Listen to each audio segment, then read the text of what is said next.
Hi, welcome. Today I'm going to talk about my top 10 favorite novels. Disclaimer, these are only novels that I own, although I own most of my favorites, so it works out. I'm a pretty eclectic reader. I read fiction, many genres within, nonfiction, also many genres, poetry, and plays. So I'm all over the place, but I was able to narrow down my top 10 to 12 books. So here's my top 10, starting with 2 honorable mentions. First up, we got Don Quixote by Miguel de Cervantes Saavedra, a novel published in 2 parts, I believe 1605 and 1615. This is considered one of the first modern novels in the world or the West. I don't know. Pull that up in the comments section. Get that chat bot. But I really enjoyed this. I read this in January. It's a gargantuan read, like 1,100 pages. But it's one of the funniest novels I've ever read. The ingenious, the illustrious, the unconquerable Don Quixote is a great character. And so is his fat friend Sancho. They're both awesome. I was giggling the whole time. People probably thought I was a crazy person while reading this. It's so funny. Read the Penguin John Rutherford translation. Maybe in the future I'll read Edith Grossman, but not for a while because this is a chunky boy. Yeah, so honorable mention. Munch Don Quixote. Honorable mention number 2. John Steinbeck of Mice and Men. This is a classic American high school read. I enjoyed it in high school. Thought the movie was pretty good. And then I read it again last year. And I liked it even more. Really thought that George and Lenny's relationship was so sweet and innocent, but it was bittersweet. And by the end, I wasn't in despair, but I was quite sad at how things can't last forever. So if you haven't read this at all or in a while, definitely check it out again. It's so short, you could finish it in 20 minutes, maybe more. All right, now we got the top 10. Let's get right into it. Number 10, we got Herman Hesse's Siddhartha. It's published in like the 1920s. This is a book about a spiritual journey about Siddhartha. It's a young rich guy goes off and tries to find his own path via religion and spirituality and nature, trying all sorts of avenues, hedonism. And this book follows his path through life, from his beginnings to his ends. It's a very moving story, filled with great friendships and love and romances. But it's very short as well. This is pocket-sized. It's a Eastern-based, maybe philosophical novel. Really awesome. I read it entirely when I was in the desert, which is a very apt place. I felt I really connected with it while in the desert. As a result, it's number 10 on the list. Herman, Siddhartha. Go check it out. Number 9. Not Catcher in the Rye, but by J.D. Salinger. This is 9 stories. If you couldn't guess, it's 9 stories by by J.D. Salinger. 9 short stories. I thought most of these were awesome. It's all about like post-World War II America.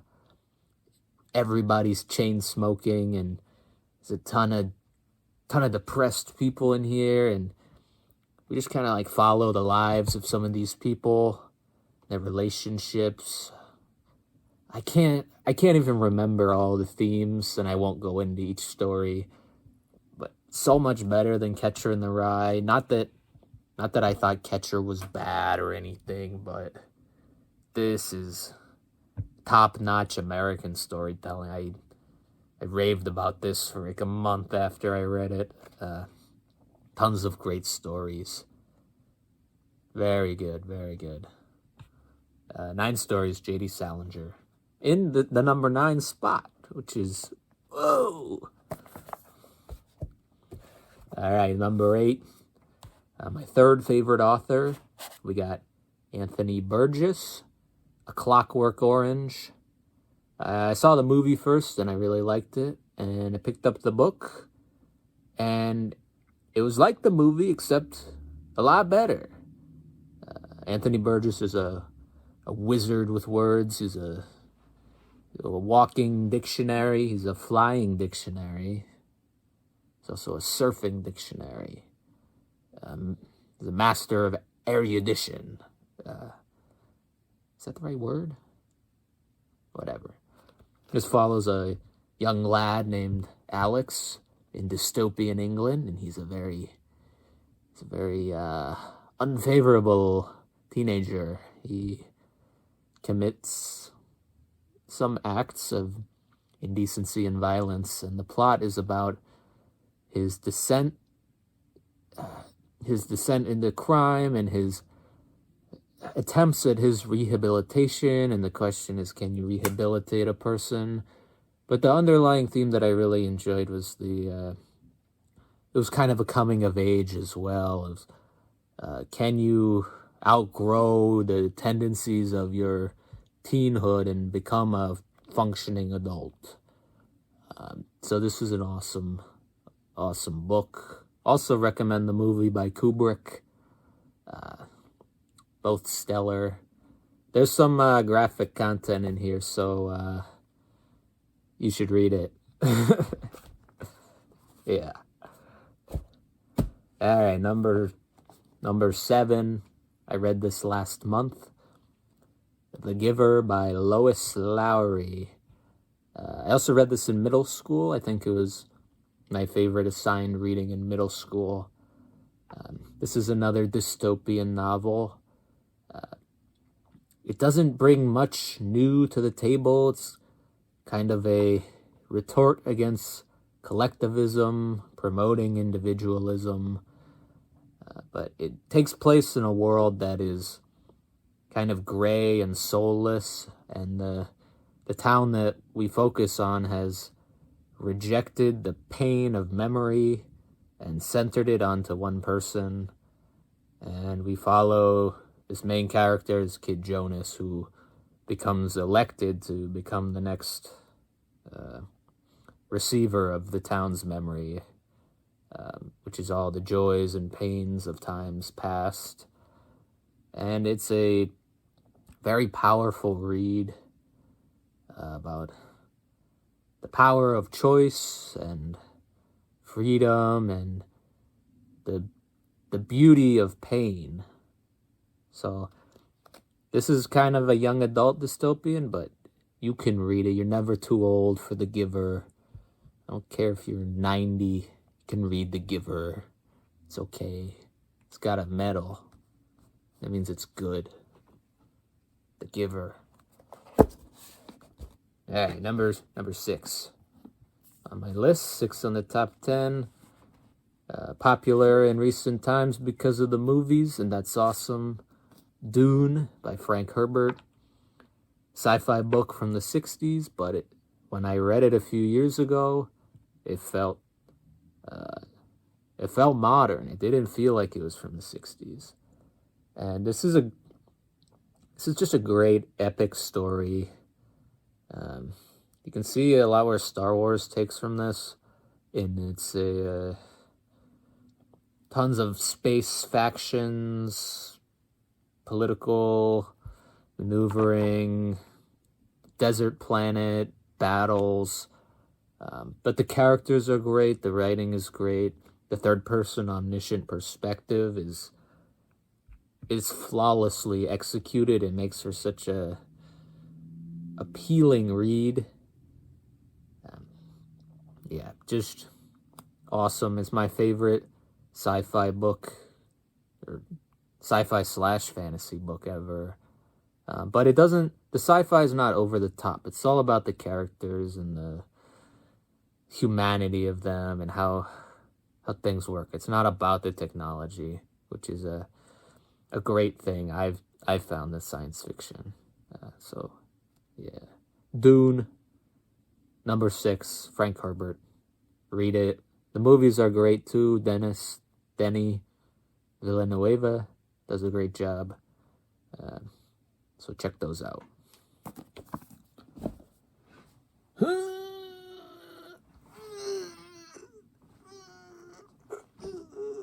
Stretch break. All right. Just like we had 9 stories in the number 9 spot, coincidentally, we have Slaughterhouse-Five in the 5 spot. Kurt Vonnegut's masterpiece, I think. I haven't read any other Vonnegut, so to me, it's his masterpiece. This follows the post-World War II life of Billy Pilgrim, who survived a firebombing at Dresden. It's kind of based on Vonnegut's own experiences, I think I've read, from the war. But this goes into like trauma, and there's some time travel, and there's a lot of hilarious satire. Don't forget Mr. Kilgore Trout, the best science fiction author ever. This isn't an entertaining read. It's super fun, but it also makes you think a lot. It's a classic for a reason. I had my entire concept of time. I had my own concept of time reimagined for a while I was thinking about this book. And for many months after, I considered the ideas that Vonnegut proposed, which is rare for me. I'll often think about a book for like a month, and then slowly it fades away. This is one that stuck with me for a very long time, and it still does. So that's why it's in the number 5 spot. Slaughterhouse-Five, Kurt Vonnegut. Numero 4. We got the huge, the dense, the amazing Terra Nostra by Carlos Fuentes. Fuentes was a Mexican writer who, I haven't read anything else from him, but he wrote this gargantuan, I said that already. No, I didn't. Historical epic about Philip II of Spain, the 15th century monarch, and his construction of the Cathedral El Escorial in, I think, near Madrid. And it also goes into the conquering of the New World by the Spanish. This book is like a fever dream. It's reading it, you're in a trance almost, the way Fuentes writes. And this is a translation too, so kudos to the translator. I don't know who it is. I'll pop it up. But this is like Spanish Infinite Jest. That's what I think. I haven't finished Infinite Jest, but I don't know if I will. But this is what I imagine it to be like in Spanish. I wouldn't recommend it to you unless you can get through super dense books. It won't be a fun time if you can't. I barely made it through, but I loved every second of it, so I was glad to spend a month reading every day, reading a lot every day just to get through it. So, Terra Nostra, Carlos Fuentes, amazing, great. Number 4. Next up, number 3, we got Portrait of the Artist as a Young Man by James Joyce. This is a story about Stephen Dedalus, who is basically James Joyce, fictionalized, writing about himself as he grows from childhood to becoming an adult on his own. So kind of Bildungsroman, but there's a twist, is a portrait of the artist. He's growing into himself as a man and an artist. So there's a sub-variation of Bildungsroman called Kunstlerroman. I'll put that on the screen so I don't get a complaint. It's real. Kunstlerroman.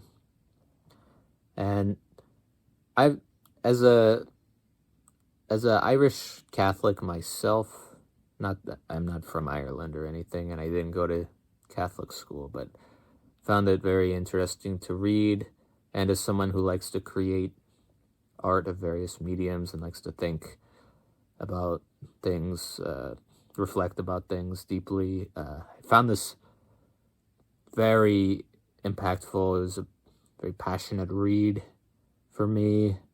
Loved how Joyce went about the writing and exploring Dublin and all the conversations that he had with his friends about love and life.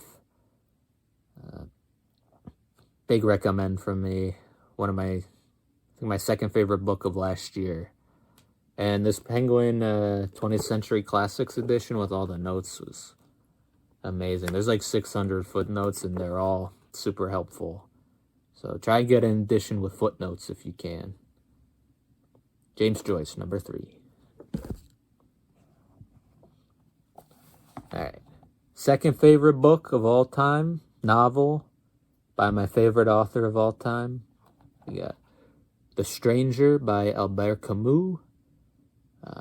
This is from 1942. It's a absurdist, existentialist novel about a man who... Well, I won't spoil it. It's about a man who doesn't act in the way that the world thinks he should act. And the world rationalizes his actions, but it's not something he understands because he doesn't do things their way. I just like this book. It was my favorite until number 1 came. It's good. It's great. It's amazing. It's the second best book ever. So, yeah, check it out. Also, Camus has a number of other great novels, The Plague and the Fall. Gave them all 5 stars, but they didn't make the list because they didn't. Get over it. All right. Last but not least, in fact, least, best. So Good I Have Two. We got The Picture of Dorian Gray by Oscar Wilde, my second favorite author of all time.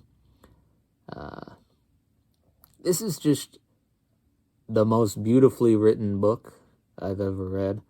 I actually read this Dover thrift edition book. It's so wicked and devious, and it proves that you don't have to agree with anything the author says to like a book.